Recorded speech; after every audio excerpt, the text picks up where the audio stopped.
Governadores, boa tarde, sejam muito bem-vindos. Seja muito bem-vinda a governadora Fátima Bezerra.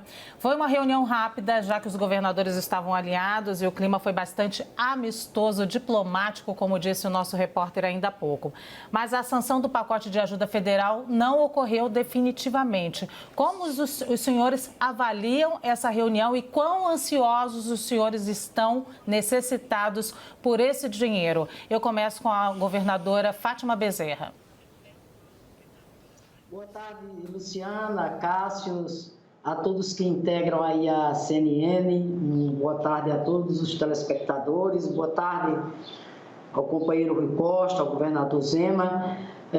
Luciana, a reunião foi uma reunião importante, se deu num clima institucional muito respeitoso, sinalizando para aquilo que a sociedade brasileira mais clama, que é união, né? União para a gente proteger a saúde da população e para a gente superar essa crise.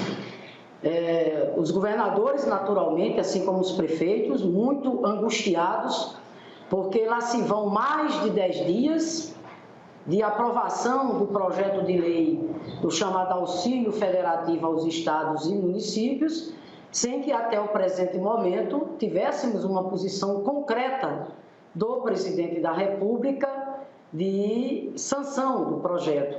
E, finalmente, hoje isso aconteceu.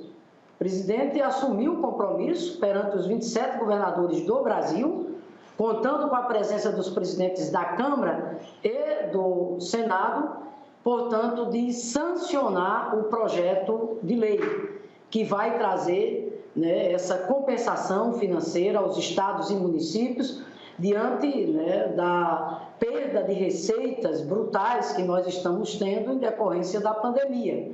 Ele também comunicou que vai fazer o veto integral no que diz respeito ao reajuste dos servidores.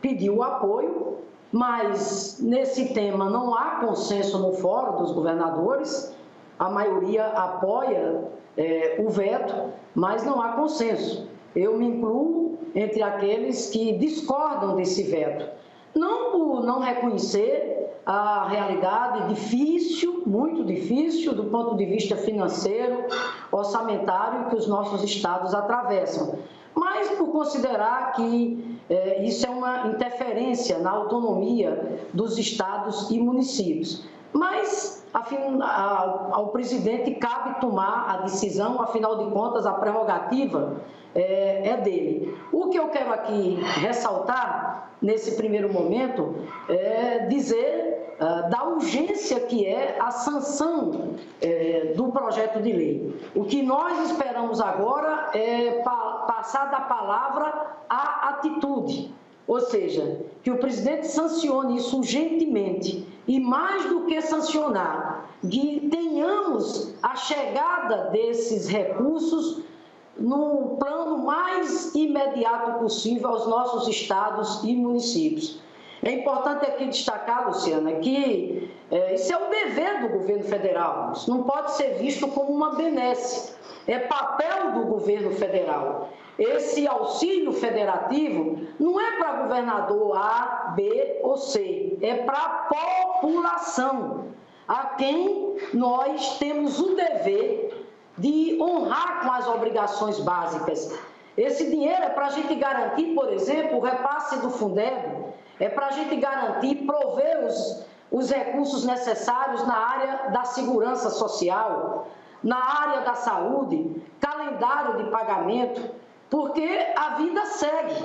De um lado temos o enfrentamento ao Covid, mas ao mesmo tempo tendo exatamente que assegurar o direito à nossa população de ter o acesso às políticas sociais essenciais. Então, inicialmente, o que eu queria deixar aqui é exatamente isso. Foi uma reunião muito importante. Espero, inclusive, que ela sinalize daqui para frente para que deixemos divergências de lado, quaisquer que sejam, e para que, a partir de agora, o presidente mantenha esse canal de diálogo com os governadores do Brasil. Quero agora passar a palavra, então, para o governador Rui Costa. Olha, em primeiro lugar, boa tarde a todos os jornalistas aí que compõem a CNN.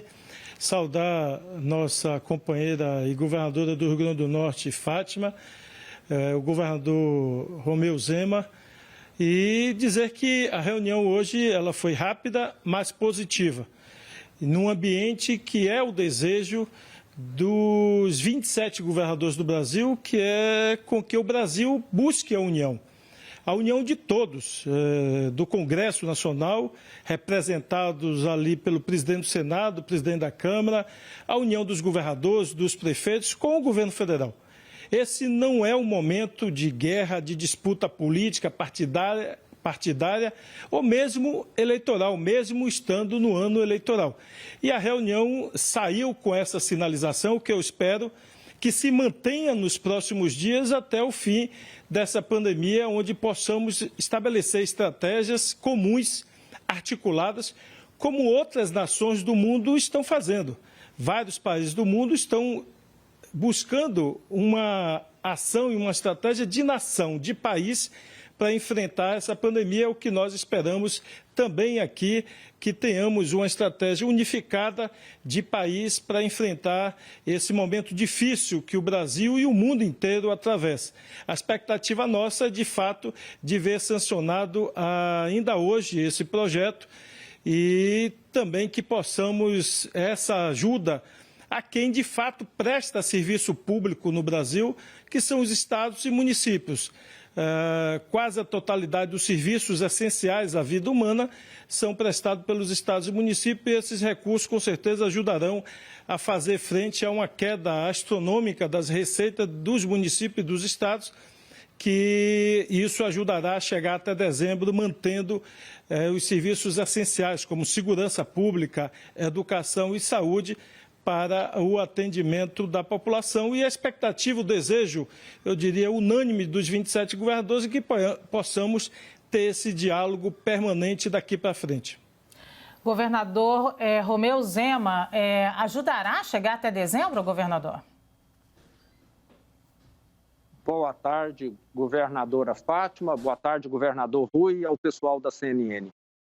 Minas Gerais teve uma queda muito grande na arrecadação com o advento do coronavírus, e essa ajuda do governo federal será muito bem-vinda, apesar de arcar com apenas cerca de 40% da perda que nós tivemos com o ICMS.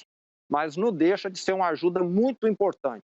O que nós pedimos é que ela venha o quanto antes, se possível ainda, que a primeira parcela venha ainda nesse mês de maio, porque nós temos aqui enfrentado muitas dificuldades. Minas é um dos estados que está em pior situação financeira no Brasil, e esse recurso precisa ser liberado com agilidade. Eu sou totalmente favorável a esse veto do presidente Bolsonaro, haja visto que milhões de brasileiros estão perdendo empregos e estão numa situação muito pior. Então, a reunião foi muito produtiva e estou bastante confiante. Bom, governadores, eu gostaria agora de repercutir com vocês. A governadora Fátima Bezerra falou em angústia de receber esse recurso. O governador Rui Costa e também o governador Zema, também da situação financeira crítica de cada estado.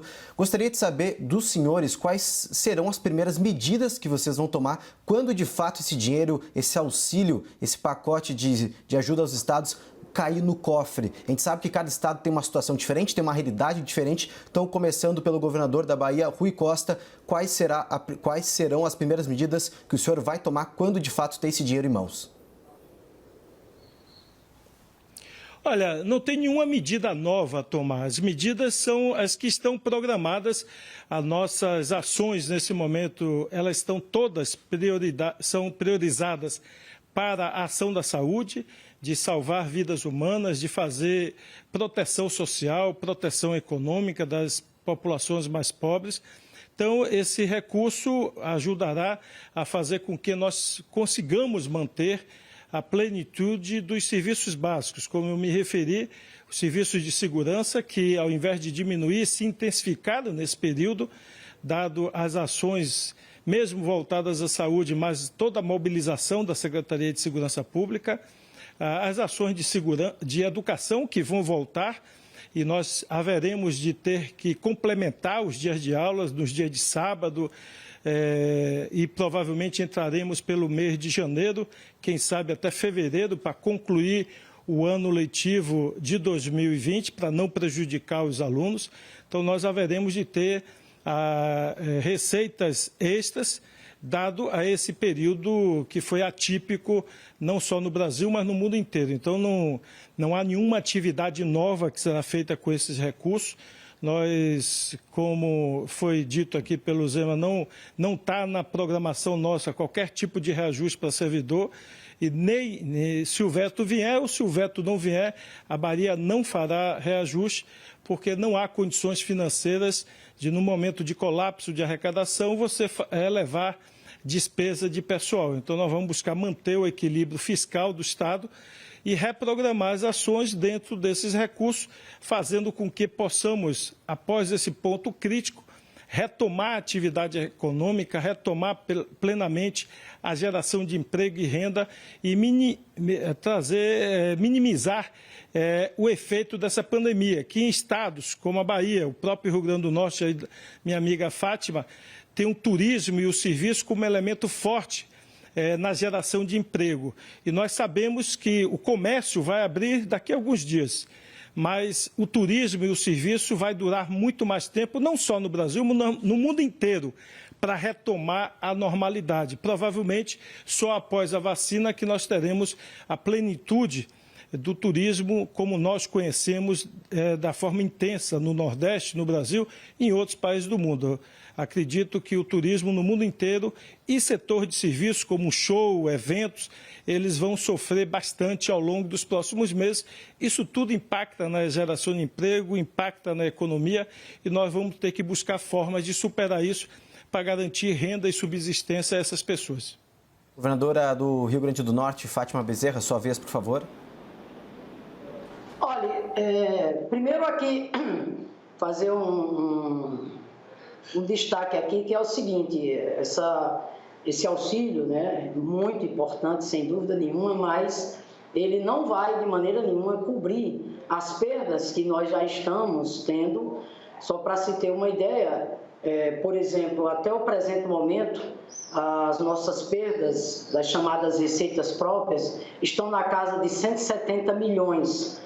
A projeção que a nossa equipe econômica faz é que nos próximos 4 meses, o período exatamente de duração do auxílio emergencial aos estados, nós deveremos ultrapassar a casa dos 600 milhões de reais.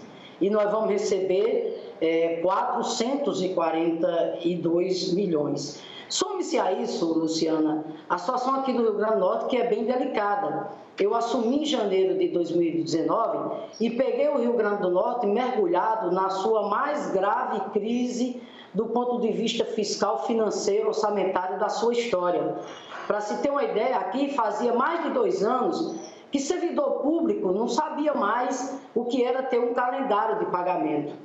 Isso virou uma palavra proibida. Tal o grau de desorganização do ponto de vista político-administrativo que eu encontrei no Rio Grande do Norte.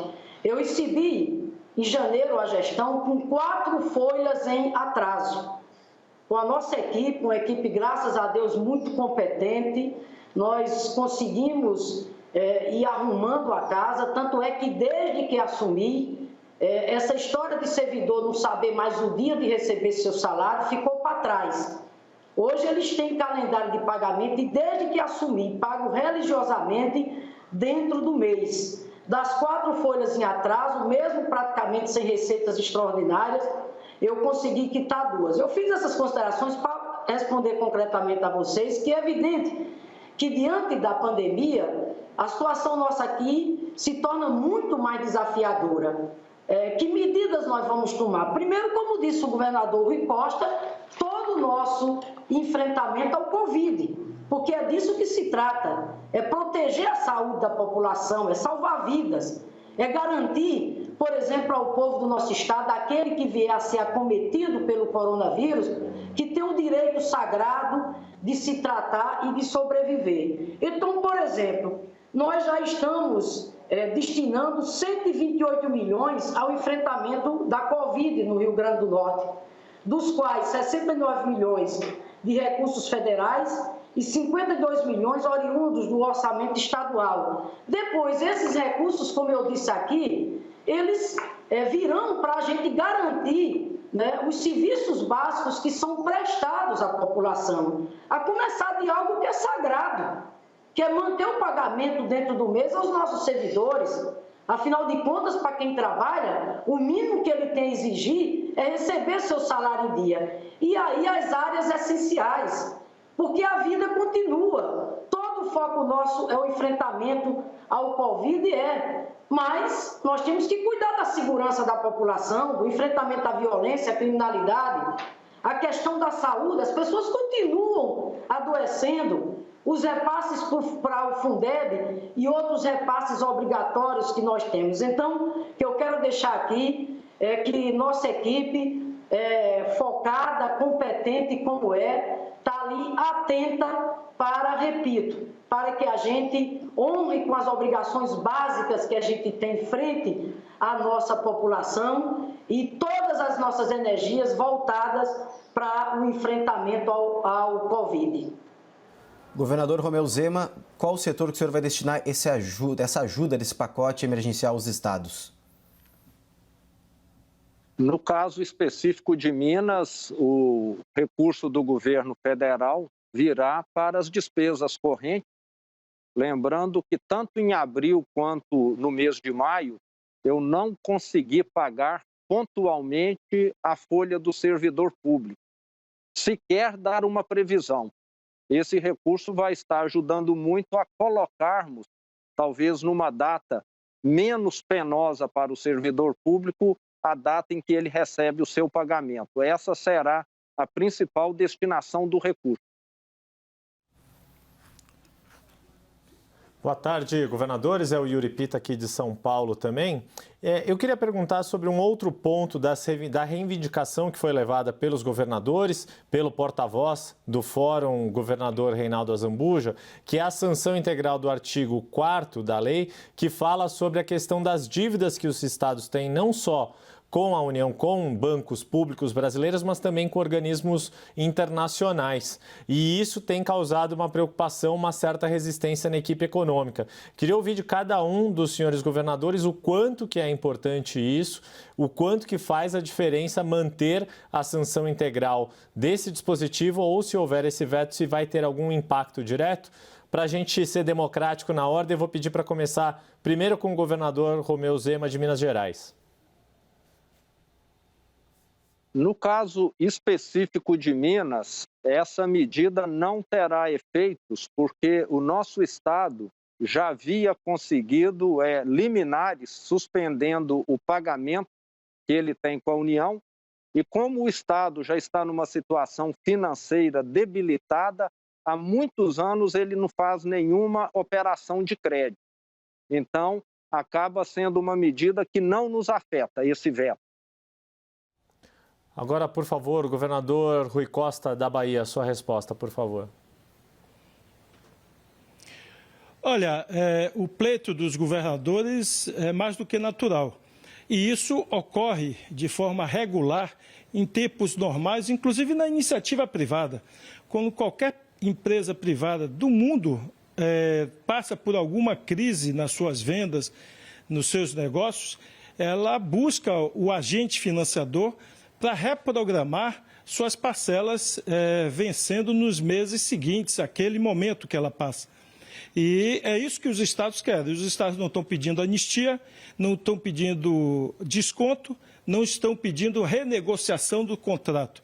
O que se está pedindo é que as parcelas que vencem esse ano, elas sejam jogadas ou diluídas nas outras prestações ao longo do contrato ou jogadas como últimas parcelas desses contratos com a mesma regra, com a mesma taxa de juros e nas mesmas condições. Eu considero isso fundamental e só alertando ao Zema, a Bahia também tem liminar.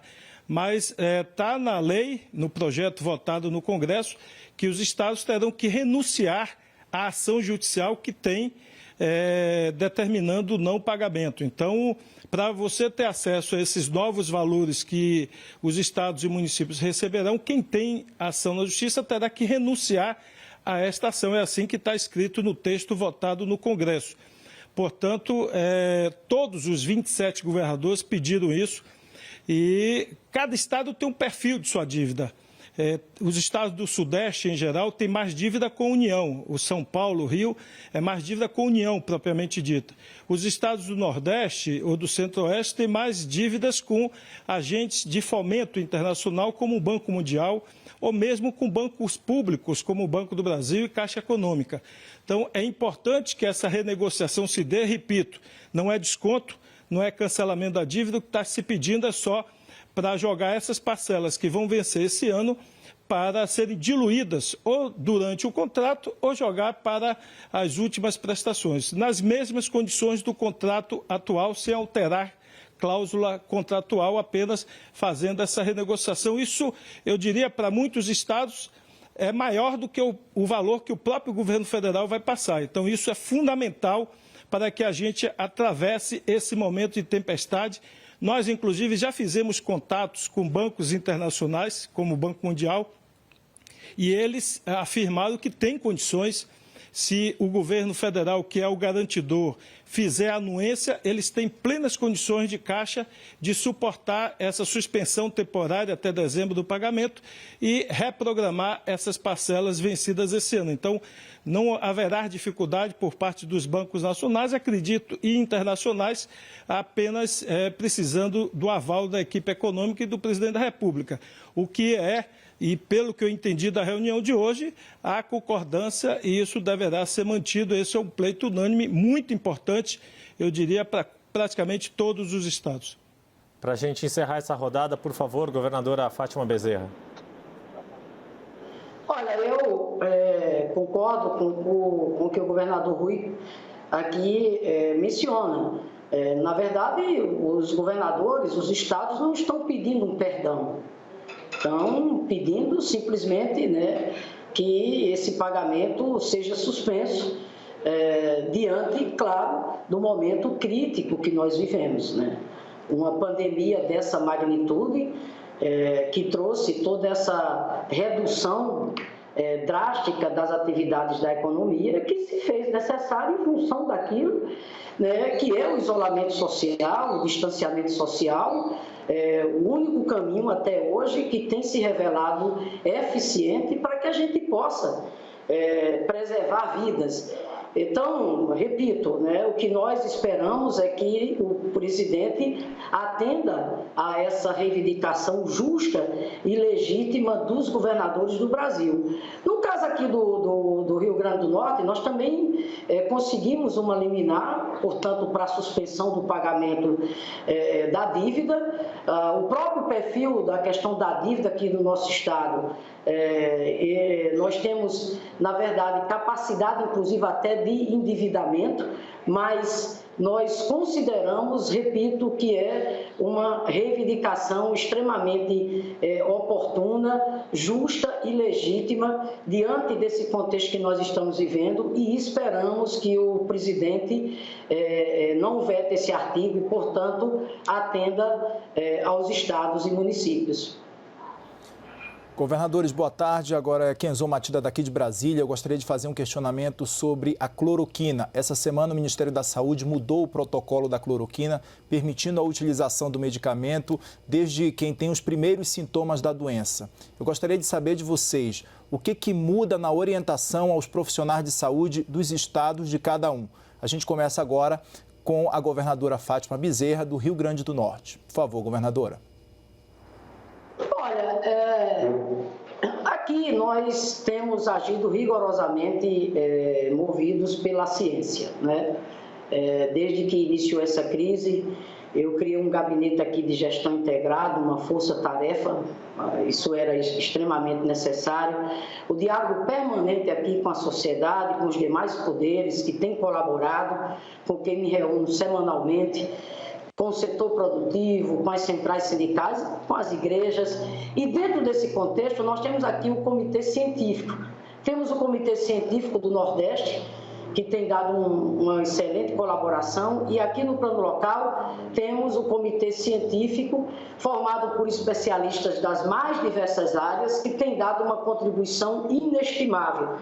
Então, nós temos seguido, portanto, a orientação aqui, repito, desde a OMS, as autoridades sanitárias aqui nossa no plano local, da saúde e o comitê. Com relação à questão da cloroquina, aqui não muda. Isso é um assunto que tem que ser tratado do ponto de vista da ótica médica, portanto, a posição que se tem em sintonia com a ciência, de que não há evidências seguras de que o uso indiscriminado da cloroquina seja aconselhável, portanto, nós temos aqui esse posicionamento, repito, corroborado aqui pelo nosso comitê científico, em diálogo, inclusive, aqui também com o Conselho Regional de Medicina, etc.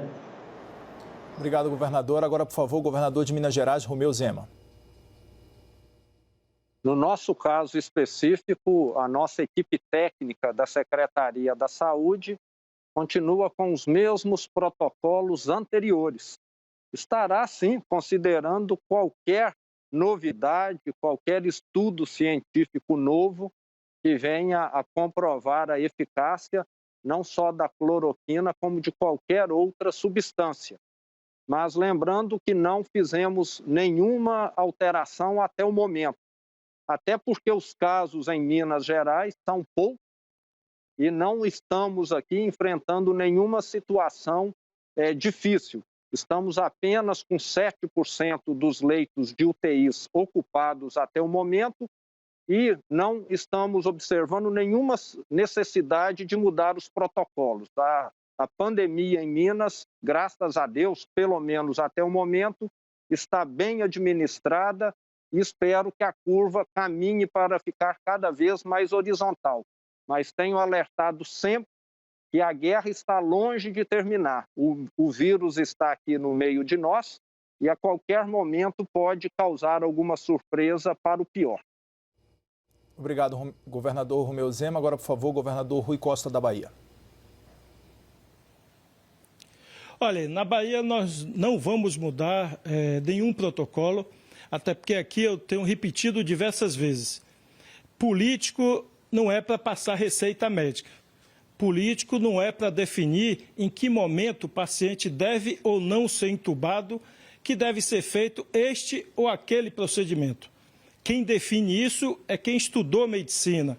São cientistas, são médicos, são pessoas que estudaram 10, 20, 30, 40 anos. Tem pessoas que estudam a vida inteira sem parar, buscando atender melhor o seu paciente. Portanto, aqui eu tenho repetido, cada macaco no seu galho, os políticos da política e quem estudou medicina cuidando de gente e salvando vidas humanas. Cabe aos políticos cuidar para que os médicos tenham os equipamentos, os medicamentos, e eles definem quais os critérios de cada medicamento ou de cada equipamento. Nós, como a governadora Fátima falou, montamos um comitê científico do Nordeste que busca estar alinhado com as práticas mais novas, mais avançadas e busca disponibilizar informação a nossos médicos do que está sendo feito em cada país. E aqui se tem reuniões periódicas das equipes médicas dos diversos hospitais, trocando experiência e ajustando protocolos entre eles, entre os médicos. Portanto, na Bahia, nem prefeito, nem governador dá palpite sobre o tratamento médico. E eu aprendi com minha mãe dizia sempre assim, trate os outros da forma que você gostaria de ser tratado. Então, eu não gostaria que nenhum político passasse remédio para meus filhos ou dissesse que procedimento de saúde ele deve fazer. Quem deve cuidar da nossa família são os médicos. E, portanto, esta é a orientação aqui na Bahia. Os políticos cuidam da política e os médicos cuidam da saúde humana. Eu quero muito agradecer a presença aqui dos 3 governadores, começando pelo governador Rui Costa da Bahia. Muito obrigada por estar aqui no Visão CNN. Eu que agradeço. Também o governador de Minas Gerais, Romeu Zema. Prazer foi meu, uma boa tarde a todos vocês. Muito obrigada também à governadora do Rio Grande do Norte, Fátima Bezerra. Obrigada, Luciana. É isso aí. O caminho é união e solidariedade para a gente preservar a vida do nosso povo e vencer essa crise.